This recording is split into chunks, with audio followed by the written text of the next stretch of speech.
Work from home is the dream scenario for many office workers, myself included. But is this dream ending?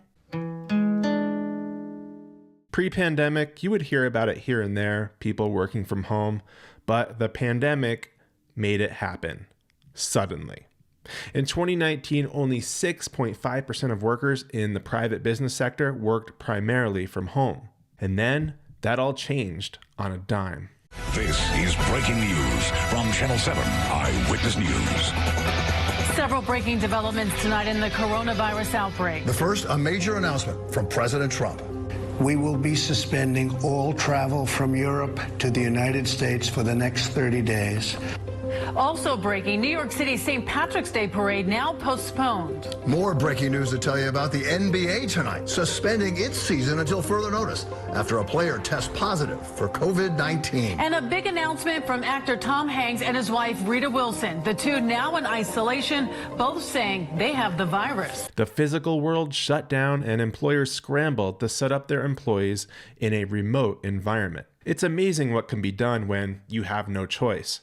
So in early 2020, we all learned how to communicate professionally on Zoom and on Microsoft Teams, and it was weird at first, but we worked it out and we got used to it. While the pandemic wasn't very fun overall, there were some interesting observations that came out of it. For example, it was amazing how, with no cars on the road, how the world became so quiet.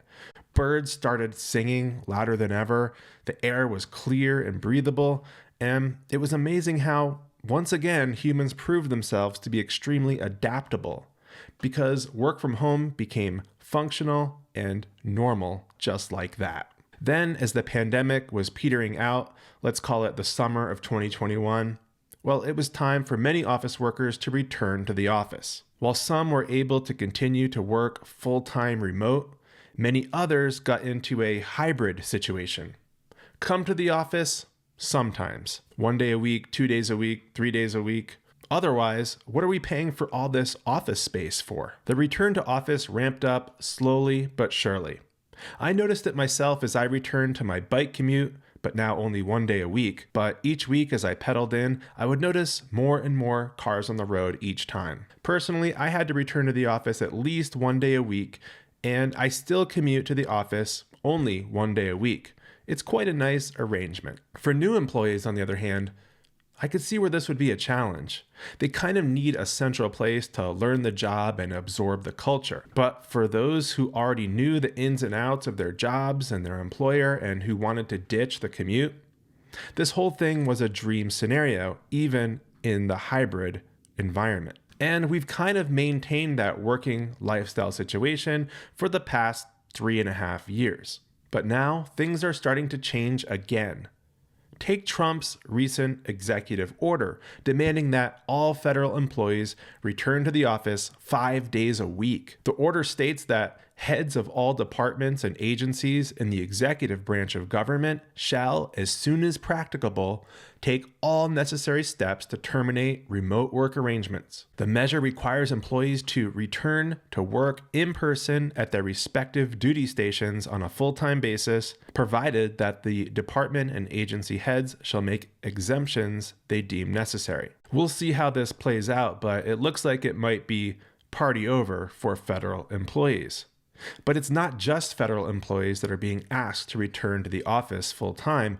It's the private sector too. Dell, the computer company, is having its employees work at the office again as well. According to this AOL article, in an email sent Friday morning, CEO Michael Dell said that from March, the company would expect all employees living within an hour of offices to be at their desks 5 days a week. Starting March 3rd, all hybrid and remote team members who live near a Dell office will work in the office 5 days a week.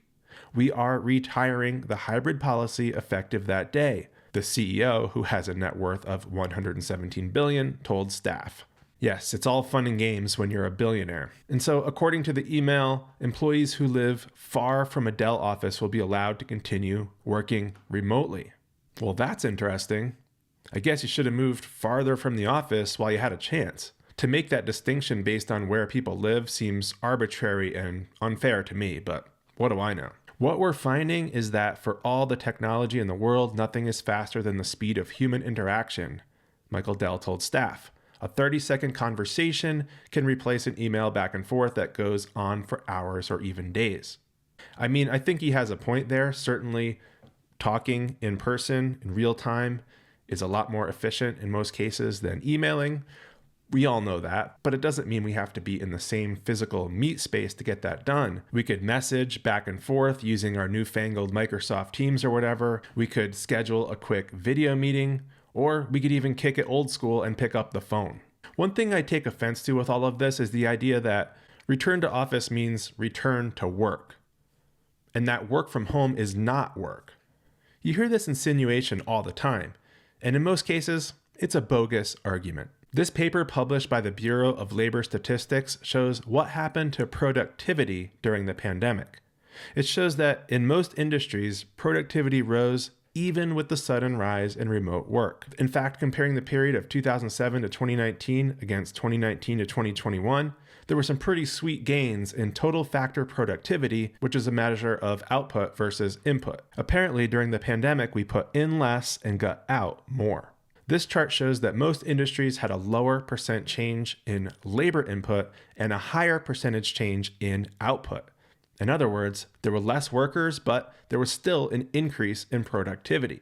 The paper concludes that total factor productivity growth over the 2019 to 2022 period is positively associated with the rise in percentage of remote workers across 61 industries in the private business sector, even after accounting for pre-pandemic trends in productivity. And the productivity gains accrued to businesses, however, did not result in increased compensation to workers. Yeah, workers got the shaft as usual. I think that when it comes to productivity and remote work, employers simply need to make sure they are meeting their own metrics and goals. And they need to make adjustments as needed. In other words, I think it's up to the employer to properly communicate, set expectations, monitor performance, and make adjustments as necessary. This applies whether you're working from an office or at home. If the employee is getting their job done, then what's the problem? Now, as I mentioned before, for new employees, I could see where it's necessary to have a kind of seasoning period where they must work from the office, say 4 days a week, until they're up and running and fully acclimated to the new job. Then give them the choice to work from home or take more of a hybrid schedule. But I don't know that being in the office necessarily equates to being more productive. Employers should hold employees to the same expectations for quality of work no matter where they're working from. If your remote or hybrid workers are slacking off, that's on you, employer. They could just as easily slack off in the office. At least if they're home more often, they're happier, and happier employees are better employees. And if employers really do want their employees to be more engaged and in the office more, then the way to do it is not to force everyone back, but to set up the incentives for employees to want to work from the office more often. Maybe because they will more easily network or have some FaceTime with their bosses and be in a better position for raises and promotions.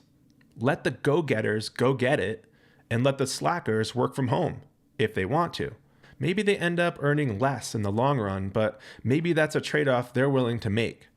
And the thing is, slackers are going to slack, whether at home or in the office. I think work from home, remote work, hybrid work, all of this is the biggest silver lining to come out of the pandemic. And for me personally, it's really hard to imagine returning to the office 5 days a week. In fact, I can't believe that I did it for all those years before 2020. And thanks to diligent savings and investing for the past 10 plus years, if I was asked to return to the office 5 days a week, I could easily and confidently say, no thank you. I could look for another job, take a sabbatical, or simply go ahead and retire early and pursue my interests instead. This is the power of what some call FU money and working toward financial independence from an early age. So let this be a lesson to live frugally and save aggressively, because you never know when those habits are going to save the day and allow you to escape a bad situation. A job that you like or merely tolerate can turn sour very quickly. and having significant savings can make it so that you're not trapped.